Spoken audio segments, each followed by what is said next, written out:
Revision जी घंटे भर जी के दिन हमारी क्लास वो दिन समझ जाया करो रिवीजन हो कौन, ठीक है। पहली बात रोज आया करो दाता, ठीक है। मैडम आप सब अपनी अपनी नोटबुक बंद कर लो, ठीक है। आज आंतरिक प्रवाह की जो सारी जितनी नदियां हैं वो कंप्लीट करके नदियों का 60% भाग क्या कर देंगे अपन कवर कर देंगे, ठीक है। फिर अपना 40% बचेगा, कोई दिक्कत ही नहीं है। आओ आओ आओ रिद्धि सिद्धि मार कैमरा नीचे पटक दिया एक तो काला पीला कौन कर छोड़ दे।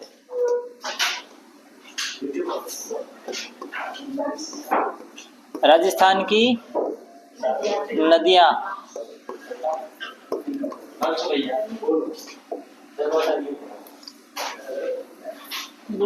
तुम्हारा डुप्लीकेट है। अब में तो कोई कौन आवनी कलार भेड़ कोई है भगवती आओ कौन बिन हेलो कर दे पछे वो बड़े आडू कूद। अच्छा और फोन आउट और मिला, ठीक है। देखो अपन स्टार्ट अब नहीं कोई बोल जो मत, ठीक है। अपन स्टार्ट की थी राजस्थान की नदियां, अपने इसको कितने अपवाह तंत्र के आधार पर कितने भागों में डिवाइड किया, 3, ए बी और सी। ए में अपन कह सकते हैं आंतरिक प्रवाह तंत्र वाली नदियां, बी में बंगाल की खाड़ी वाली नदियां और सी में अरब सागर वाली अपवाह तंत्र की नदियां। ये वाली जो है कितना प्रतिशत है अपने, और अरब बंगाल की खाड़ी वाली कितने प्रतिशत है, और उसके बाद में अरब सागर वाली कितना प्रतिशत बचती है, 17%। अपन सबसे पहले स्टार्ट कौन सी करेंगे, आंतरिक प्रवाह तंत्र की नदियां। जब अपन आंतरिक प्रवाह तंत्र की नदियां स्टार्ट करते हैं तो उसमें अपन क्या देखते हैं कि भैया अपने को यहाँ पर 3 से 4 पॉइंट देखने को मिलते हैं। जब भी अपन नदियां स्टार्ट करते हैं इसमें अपन सबसे पहले देखेंगे नदियों का उपनाम। क्या देखेंगे, उपनाम। जब भी नदियों का ओके कोई दिक्कत नहीं। सबसे पहले अपन नदियों को क्या देखेंगे, उपनाम, और उपनाम देखने के बाद अपन देखेंगे उद्गम स्थल, ठीक है। उसके बाद में क्या देखेंगे, उद्गम स्थल, और उद्गम स्थल देखने के बाद में अपन देखेंगे प्रवाह क्षेत्र,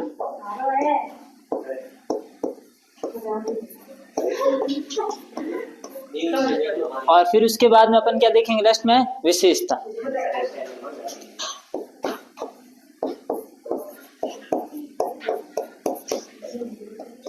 क्या देखेंगे, विशेषता।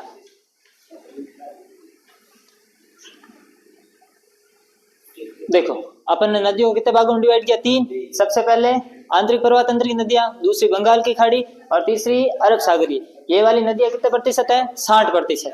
और जब ये जो आंतरिक प्रवाह तंत्र वाली नदियां देखेंगे इसमें सबसे पहले नदी का क्या देखेंगे, उपनाम अगर होगा तो, फिर उसके बाद में देखेंगे उसका उद्गम स्थल, और फिर तीसरा क्या देखेंगे, प्रवाह क्षेत्र, और चौथा बिंदु अपन क्या देखेंगे, उसकी विशेषता, है ना। फिर उसके बाद में अपन ने जब ये कल टॉपिक स्टार्ट किया था तो उसमें अपन ने कितनी नदियां कर ली थी, है ना, 2-3 नदियां कर ली थी।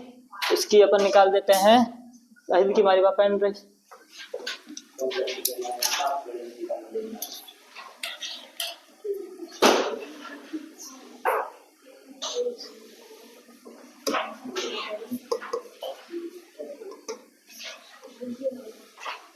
ठीक है। और सबसे पहले अपन आंतरिक प्रवाह तंत्र की नदियां देखी और उसमें अपन ने देख ली थी कल 3 नदियां खुले जब, ठीक है। सबसे पहले देखी गग्गर। गग्गर में अपन ने क्या देखी, उसके सबसे पहले उपनाम। उपनाम को कैसे याद किया, डीपी मनीष। डी से अपना सरस्वती नदी, पी से प्राचीन सरस्वती नदी, एम से मृत नदी, फिर एन से आ जाएगी नटखट नदी या नट नदी, फिर उसके बाद में एस से आ जाएगी सोतर नदी, फिर एच से आ जाएगी हकरा नदी। फिर उसके बाद में उपनाम होने के बाद में उस नदी का क्या देखेंगे, उद्गम स्थल। और उद्गम स्थल में अपन कहते हैं शिवालिक की पहाड़ियों से इसका क्या होता है, उद्गम होता है। अगर राज्य पूछे तो हिमाचल प्रदेश, स्थान पूछे तो कालका, ठीक है। फिर उसके बाद में प्रवाह क्षेत्र कहाँ कहाँ से राजस्थान में गुजरती है, तो अपन कहते हैं हनुमानगढ़। हनुमानगढ़ के बाद में गंगानगर, और गंगानगर के बाद में अनूपगढ़। फिर उसके बाद में अपन ने क्या देखा, इसकी विशेषताएं। विशेषताओं में सबसे पहले अपन ने क्या कहा, हिमालय की पहाड़ियों से आने वाली राजस्थान की एकमात्र नदी। फिर दूसरा पॉइंट क्या है, राजस्थान में प्रवेश कैसे है, टिब्बी हनुमानगढ़। जब राजस्थान में प्रवेश करती है तो कैसे, खांसती करती यानी टिब्बी, ठीक है। फिर उसके बाद में आंतरिक अप्रवाह तंत्र की राजस्थान की सबसे लंबी नदी लगभग कितनी है, 400 प्लस किलोमीटर है, लगभग कहते हैं 450 465 वगैरह अपने को देखने को मिलती है। फिर इसके स्थानीय नाम जैसे अपन देखते हैं हनुमानगढ़ में अपने को क्या देखने को मिलेगा, नाली, वहीं शेखावाटी क्षेत्र में अपने को सोडावटी, और अगर अनूपगढ़ में भी देखेंगे तो अपने को यही नाम देखने को मिलेगा। फिर उसके द्वारा ये मैदानों का निर्माण करेगी और इसके मैदान को अपन क्या कहते हैं, काठी या बग्गी, उबासी मत का छोरी। फिर उसके बाद में अपने देखा अधिक जल के कारण स्वयं की समस्या। इसमें देखो अधिक जल कैसे होता है, इसमें यहाँ पर एक तो घग्गर नदी के कारण जल की समस्या, दूसरा यहाँ से जो है एक इंदिरा गांधी नहर निकलती है, इंदिरा गांधी नहर और ये घग्गर नदी दोनों हनुमानगढ़ में एक बड़ा पल घर की जगह है वहां पर क्रॉस करती है, इसलिए वहां पर किसी प्रकार की समस्या देखने को मिलती है, स्वयं की समस्या देखने को मिलती है। और स्वयं की समस्या अपन देखेंगे मिट्टी में। फिर उसके बाद में इस नदी के किनारे अपने को क्या देखने को मिलता है, 2-3 सभ्यता स्थल, एक रंगमहल, पीलीबंगा और कालीबंगा। फिर उसके बाद में अपन कहते हैं वर्षा जल के कारण इस नदी का पानी कहाँ तक चला जाता है, पाकिस्तान के फोर्ट अब्बास तक, और अपन कहते हैं फिर इसे पाकिस्तान में अपन किस नाम से जानते हैं, हकरा नदी। तो ये अपनी कौन सी थी, घग्गर नदी। घग्गर नदी के बाद में अपन ने देखी कातली नदी, कातली नदी का कोई उपनाम नहीं है। फिर उसके बाद में कातली का उद्गम स्थल खंडेला की पहाड़ियां, सीकर। फिर उसके बाद में अपना इसका प्रवाह क्षेत्र क्या आ जाएगा, सीकर, झुंझुनू। और फिर उसके बाद में अपन कहते हैं कि भैया इसकी विशेषता क्या है कि शेखावाटी प्रदेश की मुख्य नदी है, शेखावाटी प्रदेश की कैसी नदी है। फिर उसके बाद में इसके प्रवाह क्षेत्र को क्या कहते हैं। फिर उसके बाद में तोरावटी किसकी उपबोली है, शेखावाटी किसकी उपबोली है। फिर उसके बाद में अपन ये कहते हैं कि भैया ये राजस्थान के आंतरिक प्रवाह तंत्र की सबसे लंबी नदी है, लगभग इसकी लंबाई कितनी है, 100 किलोमीटर। फिर उसके बाद में इस नदी के किनारे अपने को क्या देखने को मिलता है, सभ्यता स्थल, और वो कौन कौन से है, एक तो सुनारी सभ्यता और एक गणेश सभ्यता। ठीक है। फिर उसके बाद में एक छोटी सी नदी और देखी थी, कौन सी, काकनी नदी। इसके दो उपनाम देखने को मिलते हैं, एक तो अपने को क्या देखने को मिलता है, मसूरदी नदी, और दूसरा काकनी नदी। फिर उसके बाद में अपन कहते हैं इसका उद्गम कहाँ से होता है, कोटड़ी की पहाड़ियां, जैसलमेर से।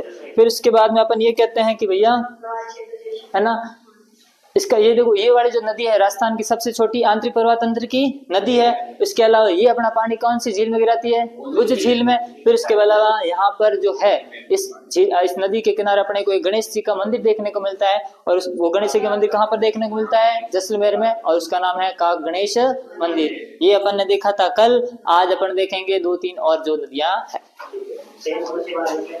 सेम समय से मैं उधर मिट्टी में कराऊंगा अच्छे से, है ना।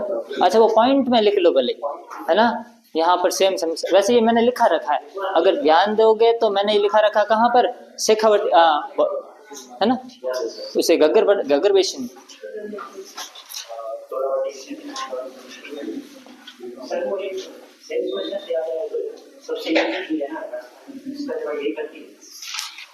नहीं यार मेरे को मालूम नहीं है ना, देखते हैं अपन, होगा तो फिर देखते हैं। आज अपन नदियां देखेंगे कौन सी, सबसे पहले साबी नदी। ठीक है, जब अपन साबी नदी की बात करते हैं तो सबसे पहले अपन क्या देखेंगे, जो उससे पहले, हाँ दैट्स गुड, उपनाम। अगर उपनाम है तो देख लेंगे, अगर नहीं है तो नहीं। अब इस साबी का कोई अपने को उपनाम देखने को नहीं मिलता है, ये याद रखना। जब भी उपनाम नहीं हो तो उस नदी को तो पक्का याद रख लेना। 6-7 नदियां हैं, उसमें से 2-3 के उपनाम है नहीं, ऑप्शन में आ गई तो एक एलिमिनेट हो जाएगी। ज्यादा जरूरी ये नहीं है कि अपन सवाल सही करें, ऑप्शन कैसे अलग कर सकते हैं उससे ज्यादा बेटर करेगा। अभी जो अपने 15 क्वेश्चन आने वाले हैं ना, उसमें सबसे ज्यादा यही फॉर्मूला काम करेगा। आने वाला किसान से कम है, ऑप्शन एलिमिनेट करोगे फिर उत्तर दिख जाएगा। हाँ ठीक है। फिर उसके बाद में उद्गम स्थल क्या देखने को मिलेगा अपने को, उद्गम स्थल स से साबी, एक मिनट, महापुरुषों विभूतियों किताबों बंद कर दो, खोल बेटा टिप्पणी। हाँ राजू और आयुष तो होशियार थोड़ी, आयुष आयुष की नोटबुक नहीं मिलती भाई, ऐसे ऐसे सामने देखता है ना, उससे ज्यादा समझ आएगा, ऐसे आपस में तो फिर मजा नहीं आएगा। ठीक है, उद्गम स्थल क्या है, स से साबी, स से शेवर की पहाड़ियां, शेवर की पहाड़ियां। और ये शेवर की पहाड़ियां हैं कहाँ,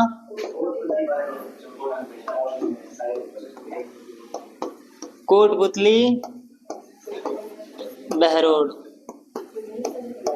हाँ,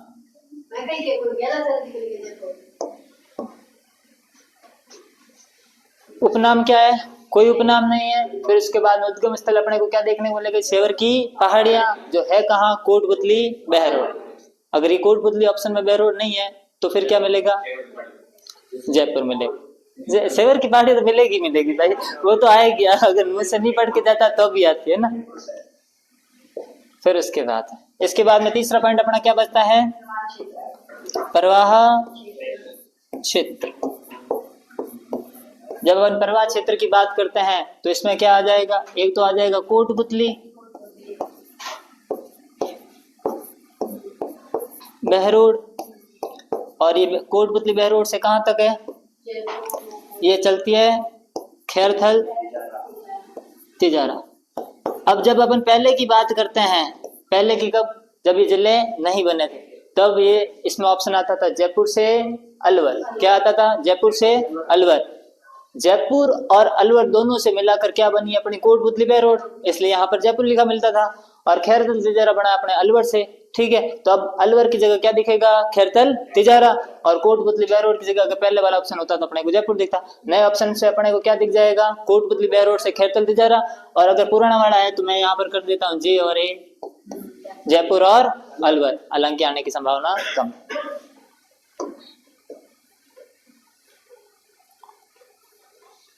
ठीक है, अब इसकी एक जो अंतिम बिंदु बचता है वो क्या है अपना? विशेष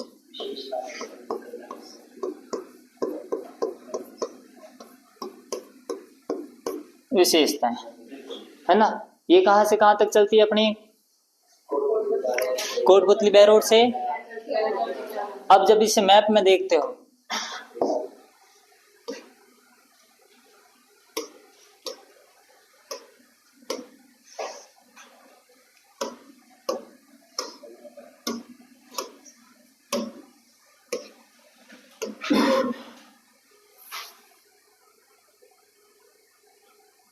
कहाँ दिखाई दे रहा है कोटपुतली बहरोड? है ना, ये यहाँ पर दिखाई तो दे रहा है। मैं इसको ड्रॉ कर लूँ थोड़ा, जरा देख लो थोड़ा बहुत, है ना। इससे काम चल जाएगा अपना लगभग लगभग। ये ऐसा मैप है। इससे अच्छा मैं से बना देता, बट फिर भी ठीक है। ओके, इसमें से अब मेरे को आयुष बताएगा। आयुष बता, कोटपुतली बहरोड कौन सा है और खैरथल तिजारा कौन सा है? क्या बात है, शाबाश।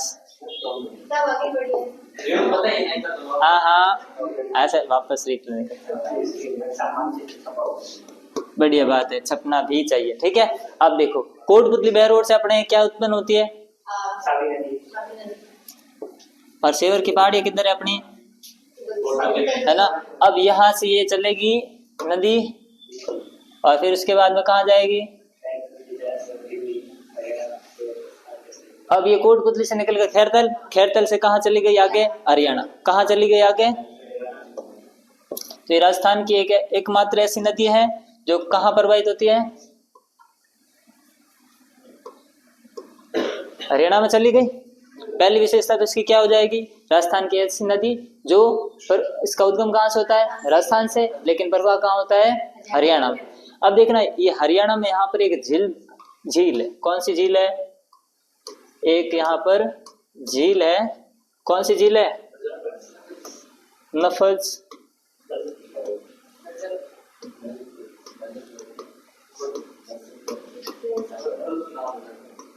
नफजगढ़। कौन सी झील है?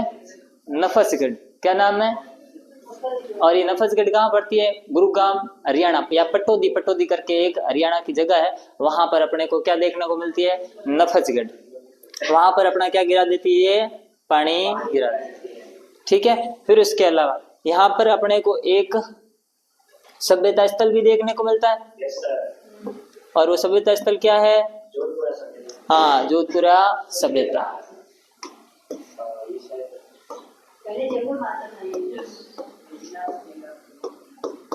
जोधपुरिया सभ्यता स्थल, पहले ये भी तो जयपुर में आता था, है ना। अब अपन इसको एक एक करके लिख लेते हैं।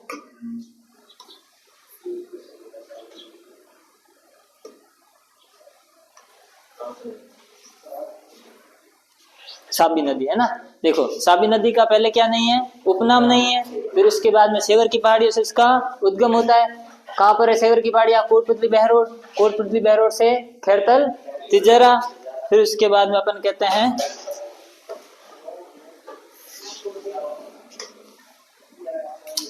राजस्थान से हरियाणा में प्रवेश करती है। फिर उसके बाद नफसगढ़ झील में अपना पानी गिराती है। फिर उसके बाद इसके किनारे कौन सी सभ्यता है, जोधपुर। हाँ देख लो आराम से, है ना, करो इसको। आयुष 1 मिनट वीडियो रोक देने जब तक तो लिख रहे नहीं तो हो चाहिए क्या आपका वीडियो रोकना है, रोकना है, बंद नहीं करना है। रुका है बंद हुआ है केड़ो यहाँ हड़े लाई चली करे कोई लागे कौन ये टाबर ने ठोक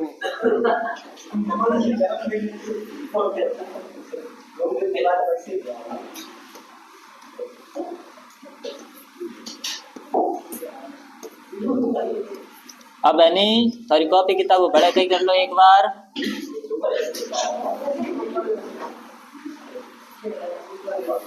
रूपा आ गया है मेड़ो हो जने को नाची। हाँ तो हम किताब बंद कर दे कितना समझदार हो गया था। ठीक है रूपा रेल आगे आगे आयुष आगे मास्टर अटिन है। ठीक कोई बात नहीं कोई बात नहीं, बड़ी दीदी के लिए अपने पास बहुत सारा टाइम है।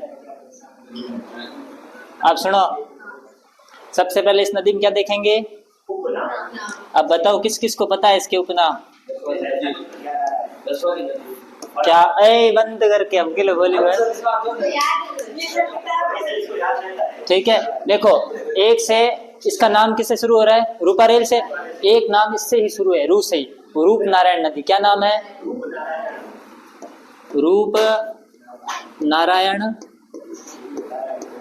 नदी। एक नाम क्या मिल गया अपने को, रूप नारायण नदी। और दूसरा अपने को नाम मिलता है लसवाड़ी नदी। क्या देखने को मिलता है, एक इसका और देखने को मिलता है, क्या नाम उसका है, वराह नदी। क्या नाम देखने को मिलता है, इसके अलावा भी देखने को मिले तो अपने स्तर पर देखें पर मैंने तीन उठाया। ठीक है कौन कौन सी, रूप नारायण नदी, लसवाड़ी नदी और फिर तीसरी वराह नदी। क्या क्या नाम है जैसे बता, रूप नारायण थारे जड़ नारायण कोई होगी, लसावड़ी नदी पछे तीजो वराह नदी। उसके बाद में आ जाएगा अपना उद्गम स्थल। अब ये उद्गम स्थल अपन ने कहाँ पढ़ा है, इसका मतलब अब मैं जो पूछ रहा हूँ वो मेरे को बताना है ना कि ये जो नदी है कौन से अरावली के भाग की है, उत्तरी अरावली, मध्य अरावली या दक्षिण अरावली।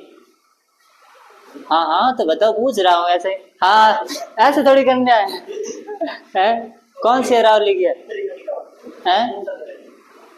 रूपा रेल किधर पड़ेगा, इसका उद्गम कहाँ से होता है, और उदयनाथ की पहाड़ियां हैं किधर, अच्छा मध्य अरावली में। अलवर तो मध्य अरावली में है।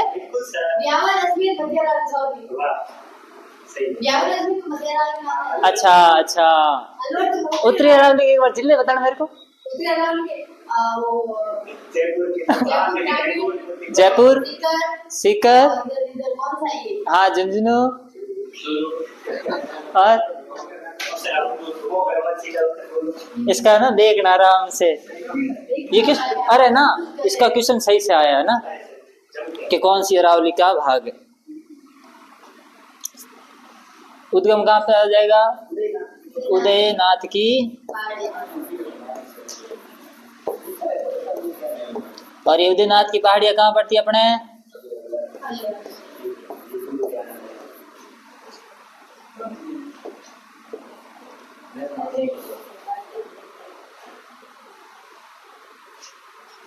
फिर आगे दो चीज हो गई, एक तो इसके क्या हो गए उपनाम, और दूसरा फिर क्या उद्गम स्थल, और तीसरा क्या हो जाएगा प्रवाह क्षेत्र।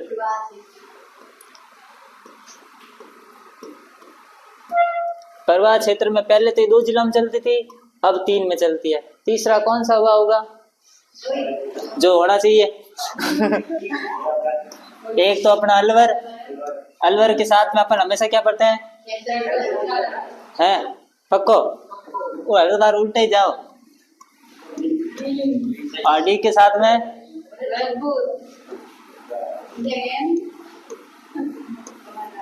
कोई बात नहीं, होता है अक्सर ऐसा ही होता है, ठीक है।